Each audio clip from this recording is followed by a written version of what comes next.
His last semester of grad school, Tyson Steele lived in his car. When the university revoked all the grad student teaching scholarships, he was forced to find a way to continue on with his schooling. But he couldn't afford rent, so Tyson removed the passenger seat from his tiny Hyundai Accent. He built a bed where the seat had been, and he parked up the canyon at nights. It was great, he said. No rent, fresh mountain air. From that point on, I was hooked on the idea of budget small living, unquote. But that's just the beginning. How do we get from here to surviving in the Alaskan wilderness in the lowlands south of Denali National Park for 21 days in below freezing temperatures after his home burnt to the ground, killing his best friend and dog, a lab who had been with him through 6 years of rough living, and eating from burned out cans of food with melted plastic in them from the fire that decimated all his belongings? Stay tuned for my interview with Tyson Steele, mountain man, survivor, poet, hermit, and teacher.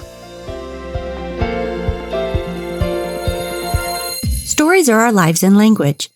Welcome to the Love Your Story podcast. I'm Lori Lee, and I'm excited for our future together of telling stories, evaluating our own stories, and lifting ourselves and others to greater places because of our control over our stories. This podcast is about empowerment and giving you, the listener, ideas to work with in making your stories work for you. Story power serves you best when you know how to use it.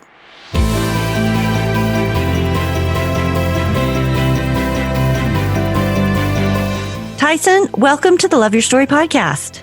Hi, Lori. Thanks. You were recently rescued from the Alaskan wilderness via helicopter, and we'll get to that part of the story, but can we start a little earlier? What drove you to Alaska in the first place? Or maybe even before that, with what inspired you to take apart your car and live in it during grad school? It all came down to budget, basically. Losing my scholarship and not knowing how to pay for rent. I decided that I would just try to live as minimal as possible, and it worked in my car. I've been kind of that way previously in my life, trying to live in small rooms and test my will of mind to in small boxes and stuff like that. Even as a little kid, kind of had an obsession actually. But after grad school and living in that small of a thing, I realized I could really live a life that I would like to live, not having to pay so much to heat a building, heat a massive McMansion or something. I can heat as little room as possible and spend a lot more time outside. What drove me to Alaska's always been in my blood. My dad lived in Yupik village on the Bering Sea. I've got pictures of him dog sledding with my grandparents, hunting and trapping and fishing with the natives, learning all that old knowledge. And it drove me, it's always been on my mind to go to Alaska. They moved to Utah when he was young. And I just always had that goal to get there. Throughout the years, I worked some summer jobs, and then I finally found some land. And like it fit my requirements of cheap living. It was very cheap land, just 40 acres for $16,000. I thought it was a scam. That's $400 an acre. And I had to buy it sight unseen. And I went up and I decided to homestead over the course of a couple years to prep, but that's where I'm at.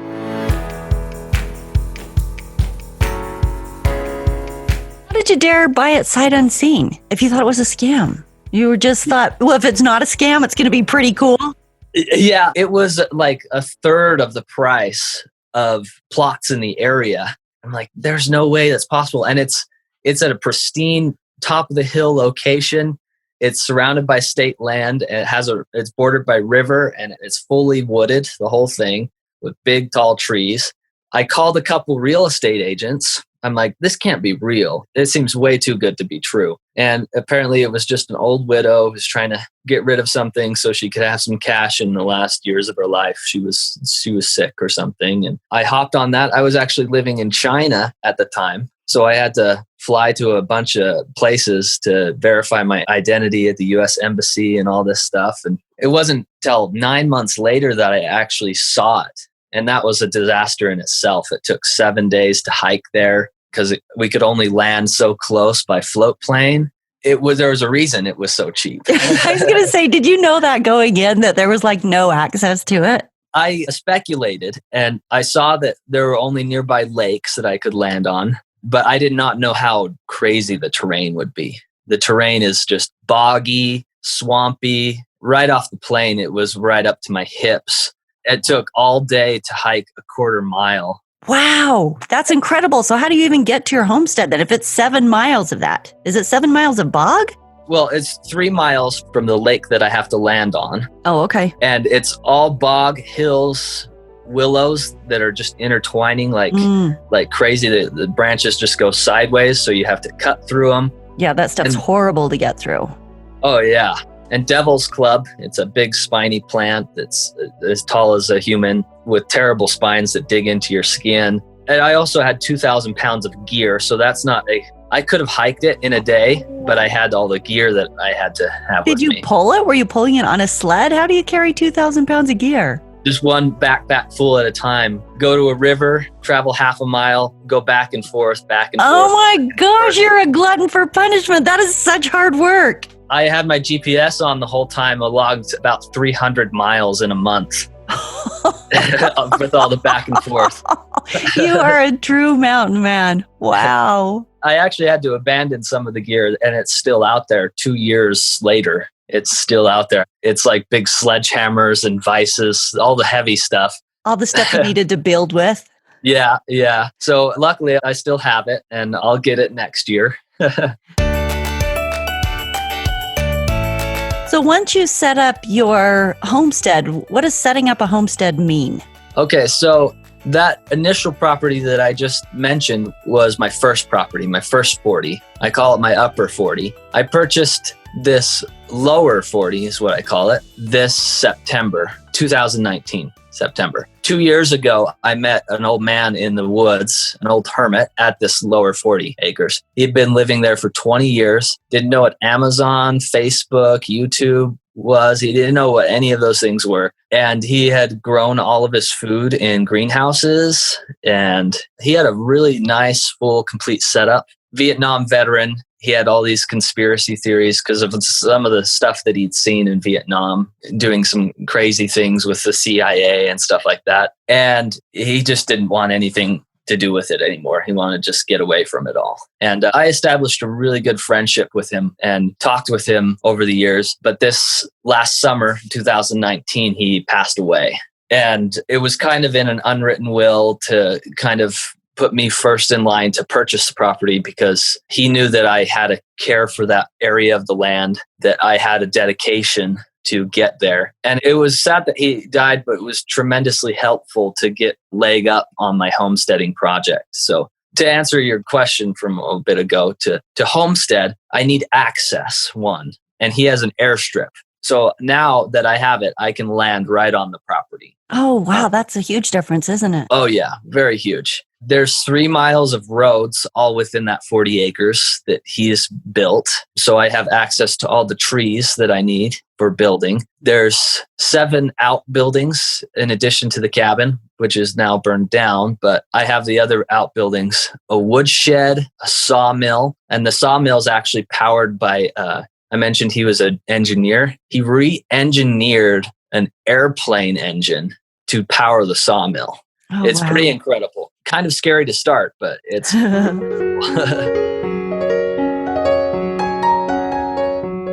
You know, I think that I was watching a documentary on a guy, and I can't remember his name, but who was in the Alaskan wilderness. And he just went out there, homesteaded, built everything from scratch. The cabin, the food storage to keep it away from the bears, you know, all of the different things that you had to do to survive. And he'd go into town every once in a while to get supplies, maybe nails or something. But for the most part, he just lived out there for 40 years and, you know, until he died. I think he Dick Prenicky, I think is his name. Is that his name? Yeah. And it was amazing to watch. I think anybody that can do that can go into just the severe wilderness like that and survive and, you know, use their own skills and their own wits to build what they need. It's phenomenal. Oh, yeah. He's an inspiration to me. If we're talking about the same guy, Dick Prenicky, We probably are, because how many can there be? Yeah, not a whole lot. Yeah, not a whole lot. So tell me then about, let's jump ahead to your home and the experience that you had recently. I saw it on TV. I saw it on the internet. There's a picture of you with a big SOS in the snow, waving your arms, walking out from the burnt pile of rubble that had been your home, and the helicopter blades coming down to rescue you after, was it, I said 21 days earlier. Was that correct? Or was it 23? 23 days. Yeah. Okay. 23 days. Take us there.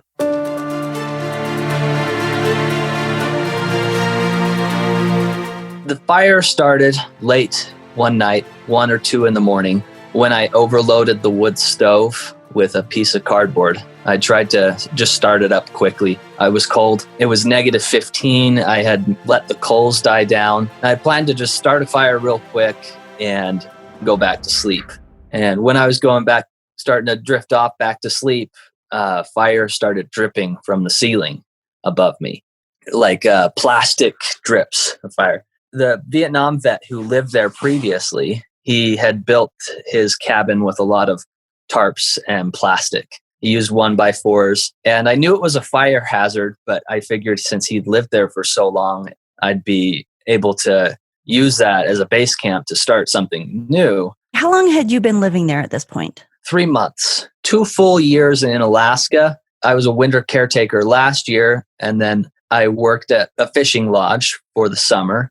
And then September to December 16th was when the fire started. So about 3 months. Okay. So what happened is a cardboard spark went up the chimney and landed on a portion of the roof that had the plastic, and it ignited. I found that out later when I went outside to grab some snow to maybe put it out, that the whole roof was on fire.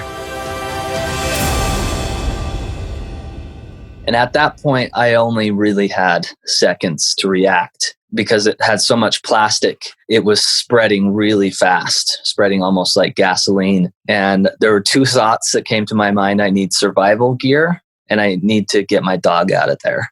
So I rush back inside and I just throw a whole bunch of things on the bed, anything within arm's reach. There's flames that are already starting to circle around me. And the roof is collapsing. My dog is huddling up in a corner trying to get away from it all. And he's a 110-pound chocolate lab. I can't really move him off, but I finally just grab a leg and I pull him. And since there's so many flames around so suddenly, all I saw that he left my sight of vision. He was on the ground. And I figured he had run at that point. I hoisted all the gear around my shoulder. It was like sleeping bags and jackets and stuff like that. I was only in my long johns. I had no socks. I put on some boots real quick and then I headed out. And then the third thought came to me, I need to get my rifle so I have some protection against wolves and moose. And I go around to the front side of the house where there's not as many flames and grab the rifle. And that's when I realize my dog is still inside and that he is engulfed in flames at this point. And this is something I've not told the media because it's so fresh. But what I had to do was an old Yeller scenario where I had the rifle and I had the bullets, and I was just hoping that I could put him out of his misery. And I fired some shots. I could not see where he was. I just anticipated where he might be, and it was to no avail. All 4 bullets missed. And then the roof started collapsing, black smoke filling my lungs, and I had to leave. And all I could really do at that point was just scream. There was no time to cry, and I don't even know how to describe the scream. It was just release. It was an agonizing, all I could do was scream. I was shocked at that point. My communication devices had burned up. My phone. I had a Garmin InReach, which is an SOS communicator. I have a button. All I have to do is press that button to get help. It burned up. And my VHF marine radio, which can get emergency frequencies, that burned up. So I had a good plan, but I didn't think of the fact that I put it all in the same charging station. So I sat down in the snow for a while, and I was shocked. I don't know how long. I had to stay warm. It was negative 15 degrees outside, so I had to stay close to the fire. I've only got my long johns on. And then it occurred to me after a moment, I have to save my food. All my food is burning. All the Crisco and oils are contributing to the flames. The old man had built his floors with rubber, like rubber mats. And so when rubber ignites, it's super hot. It's very, very hot. And it was burning, and propane tanks were going off. I had 500 rounds of bullets, and they were all going off all at once. And it's all next to the food.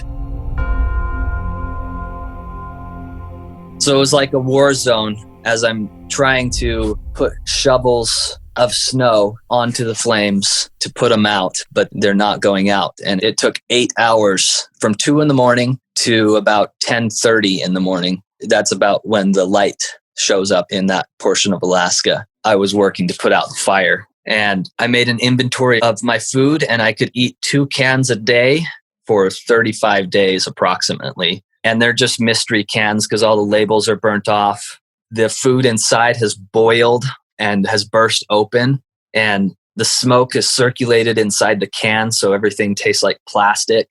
There are a few things that were still good, like a few cans of chili were not burst open, and they were okay. There were green beans, which I hate, but that's what the old man had before he left it to me. There are pineapples, which I'm allergic to, cream of mushroom soup, which I also hate. So the food was, for the next 23 days, was just pretty awful. I had a can of oatmeal, and it was just blackened, right? It's like charcoal oatmeal. And I had no choice but to eat it for breakfast in the morning.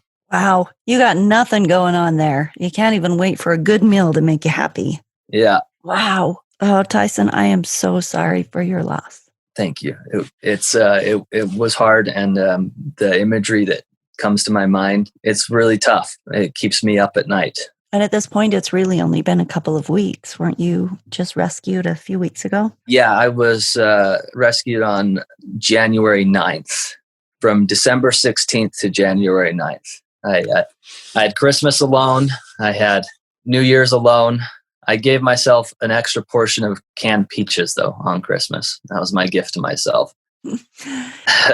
What was going on in your head being alone like that? I mean, obviously you must have dialed that down when you live alone by yourself. But, I know when I'm alone, let's say my kids are gone and I have a weekend alone. And if I don't go out and talk to anybody, like after 3 days of that, I'm like crazy zone.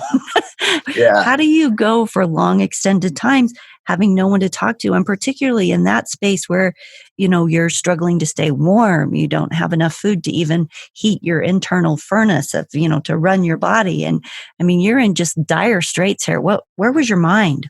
Yeah, it got cold. It was in the negative 30s for a large portion of the time. How do you survive that? I built a shelter around the wood stove after the fire had cleared. It was by no means warm. In fact, when I peed in a bucket inside, because I didn't want to go outside, it would freeze within minutes. But it wasn't as cold as outside the shelter. So the Ritz-Carlton, you were staying in? Yeah, I was staying in the Ritz-Carlton. Swanky place. Yeah. I occupied my time a lot. I knew it was now a mental game. I had enough wood for the whole winter, so I could keep a fire going to cook food and to stay warm. But I couldn't just stay huddled around the fire all the time, or I'd go crazy. It was a mental game. There were a couple books that I found. There were some crossword puzzles that I found, but I ran out of battery lights in my headlamp very shortly after that. And there's only 6 hours of light in an Alaskan day. Oh my gosh, you had so many cards stacked against you. Holy cow. Yeah. And the crossword puzzles were useless too. They were like ultra easy for kids, like dog and cat, just stupid. Nothing for an English major, right? Okay, so what did you do, really? I spent a lot of time talking to myself. I kind of greeted every morning with a greeting that I just say, I counted the days, right? Like this is day 1, day 2. I say, greeting day 7. This is the first time that you've had your time, like good morning. And Make a friend. yeah, make a friend out of the day. And I knew that sooner or later someone would come looking for me and that they would need places to land. So I had to prepare the ground for them to land. And that included my airstrip to make sure that they felt safe landing on the airstrip. But it's dangerous to land there in the winter. No bush planes really do it because it's too narrow and there's a lot of room for wiggling and you can clip a wing on the trees nearby. So were you like shoveling snow or what? How do you prepare that space? So I had to go to a nearby lake a half-mile away, but I didn't have snowshoes. They all burned up. So I had to tread through about 5 feet of snow, just a little bit at a time every day. It took days to get to the lake. And from there, I have to cut a hole in the ice to make sure that it's thick enough for something to land. Oh, wow. Then I have to make signs for this people to read from the sky. Like, it's okay to land here. So I kept myself occupied with that and singing throughout the day because I don't have a rifle to keep the moose away. And that was scary. So I just sing a little song for the duration to keep them scared. What were you most afraid of when you're out there alone in this space? At that point, I was most afraid of making another mistake. My initial mistake was hastily making that fire and the cardboard going up and starting the house on fire. And anything could go wrong. I'm eating terrible food. What if I get a urinary tract infection? I can't do anything. All my antibiotics have burned up. What if I get something stuck in my eye as I'm building this shelter? What if I get frostbite? In fact, my leg, I have a torn MCL from a year ago and the circulation's cut off a little bit. There were times where I'd have to spend the whole day just warming my leg up because it was so cold. I couldn't move around on it very well. And I was scared that I could cut the circulation off and get frostbite on my foot and lose a foot or something like that. I was really scared of making another mistake, just slipping on ice or falling through ice. There was no way I could make it out. There was no way to hike out. Well, there was a way, but it would have been more dangerous than to just stay put. You know, I have found that these types of things in people's lives, the really traumatic spaces, are often the things that teach them and create within them a story and an understanding. And it's different for everybody, but it's usually a jumping off space for where they need to go and what they need to do and who they're going to become. I know it's really early in the process here, but how do you see this event informing where you go from here? Yeah, it is early in the process. I'm still trying to think about that. My initial sort of epitome was that the things that I had acquired over the years, all the tools and stuff and my laptop and all the stuff, those were just things. They didn't really matter. I would kind of mourn over something that I'd lost, but then I'd realize I lost my dog. I don't care about those things. I want to see my family again. I don't care about these things that I have. And I've kind of always been obsessed with tools and acquiring things for my survival, but there are people that I love that matter, and being alive matters so that I can see them again and be with them. So do you think that you will stay around your family more, or will you go back up to Alaska and homestead? I'm trying to get back as soon as I can. It is my home. I will have some further communication redundancies, satellite internet, perhaps, so I can keep regular communication with them. But yeah, it's definitely my home. I was actually sad to leave when I was going up in the chopper, I was looking down at everything. I'm like, I got work to do. I've got logs to cut. The one thing that I do value is an axe. I can do a lot with an axe, and that's all I need to survive. And it's kind of a powerful image in my mind now, the image of the axe, the myth of the axe, the history of the axe. I think there's a 4-part poem about that you can write. It's waiting to come out of you. Ode to the axe. Exactly. Yeah. Hey, so tell me about the rescue then. I mean, you've been out there 22 days and you hadn't heard from anyone. What did you think? Did you just hear the helicopter blades swooshing? And when you did, what were your thoughts? There were a lot of things going through my head. I think I was talking to the media a lot with this, and they were kind of reaching for an answer that I fell apart and was crying and was helpful. That's not what happened. I just heard the chopper and I knew it was for me because there's not choppers in the area. There's air traffic, but never choppers. And a few things went through my mind. I'm like, oh no, this is bigger. I thought it was going to be a private affair. I thought my private pilot would come out and pick me up on the lake. Now it's bigger. Can I afford a helicopter? Are they giving me a ride? Are they just checking up on me? Do they know what they're looking for? Will they come over my property and they'll see a smokestack? They had infrared cameras, in fact, and they could see heat. Would they look at that and not know that something had burnt down, that I was living fine? So I grabbed my boots real quick, just the light jacket, went outside. It was -20, something like that. My hands were freezing cold and I just started waving my arms. You wanted to be rescued, didn't you? Yeah, I did, definitely. But I was just a little concerned with how it would unravel at that point. But grateful to the officers involved for sure. Like when they landed and I went over to them, it was nice to see a friendly face. And they promised me to get me a meal and a shower back home. And I hadn't showered for a long time. I was grimy, really grimy. So I was excited about that. But a lot of it was sadness because I was leaving this thing that I'd worked so hard and I had felt like I had failed. And I had felt sad that I also never got to give my dog a proper goodbye, a proper burial. Did you find him after the fire? I did. His remains were there. I had to have closure. So I searched through the flames when they died down a little bit, and there was only a little bit left of him. And, sorry. I can't imagine how hard that would have been with the one being that's been with you in all of those hard spaces and up there in the Alaskan wilderness and that you love. And I know how much I love my dog, and to lose somebody that's that important to you, I'm just heartbreaking.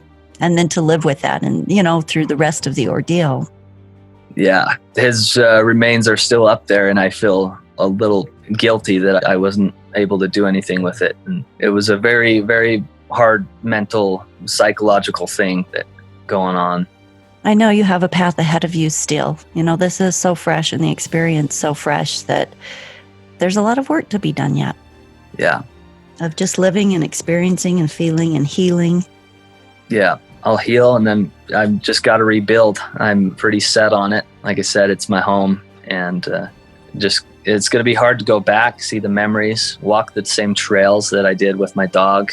It was a daily routine to walk the border of the property. It's going to be hard to walk that again. We become different from our experiences. We never stay the same. We're always changing. But when we have really life-influencing experiences like this, we become different people. How do you think that you will live differently and do differently as the person you are now versus the person you were when you bought the homestead and started it? Well, for one, I feel like I can handle a lot. I used to get nervous about messaging a potential date on Tinder, and then I go, survive 23 days at sub-zero temperatures. Who cares? There's nothing that can harm me. I love that. In fact, one of the interviews that we did last year, there was a gal and it's like the success resume or something, but I can't remember the exact term at this point, but it's where you think about the hardest thing you've ever done. And whenever any fear comes up, you do the exact thing that you're doing. And it's like, I made it through that. This is nothing, and you just use that over and over to remind yourself what a badass you are. This is nothing compared to making it through what I made it through. Yeah, absolutely. And there's a few other things that I've come out stronger, I think. I can't pinpoint it right now, but yeah, I definitely feel that it's helped. And just sheer perspective on life has changed. The things that I value and the relationships I have with family and friends. What What advice do you have, or, what have you learned? And again, early in the process, so none of these questions are really fair yet because I don't know that you've had a chance to process much of them, but do you have something that you'd want to share with the audience? I think in the darkness, there was a lot of darkness, only 6 hours of light. And I had to spend a lot of time in my makeshift shelter snow cave. And that was dark in there. So even with the 6 hours light, I was almost perpetually dark and perpetually cold and perpetually hungry. And I could have sat down and maybe just wept or cried, and I never did that because I consciously made the choice to see the beauty in things. It's hard to see beauty when you're at negative 30 degrees.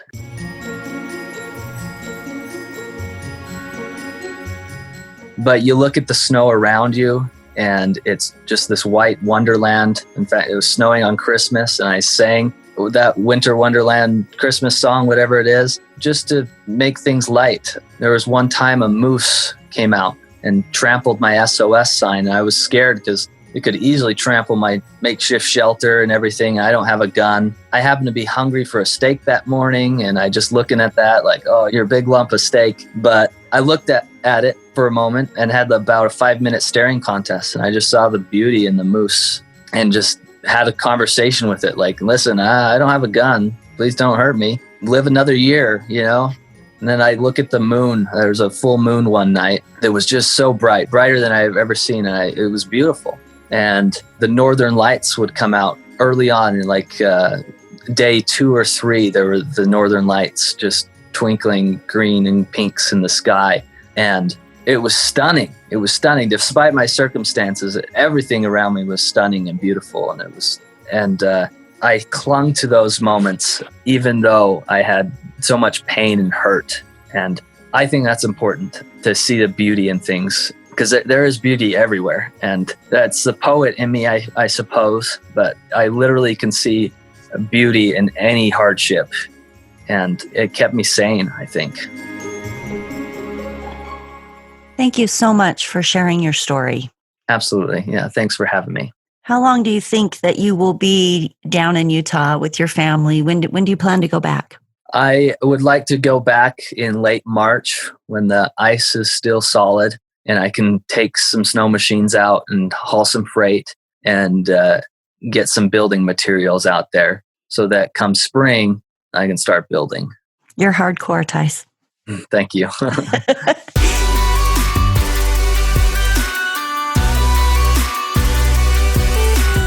So what the audience doesn't know is Tyson and I were in grad school together. We taught together, and I remember going down to the parking lot and checking out your makeshift home in that car and thinking, man, this dude is crazy. Who would do that? Love you, know who you are. You're this eccentric poet. I just thought, I just don't know that I could live in my car. And the stuff that you're doing, the homesteading, the love for Alaska, the strength of heart to be able to survive and to keep your wits about you during such terrible discomfort and pain mentally and physically. My respect and love to you, Tyson. Thank you. I will keep you in my prayers and send positive energy for your healing and your success up in the Alaskan wilderness. Thank you, Lori. It means a lot.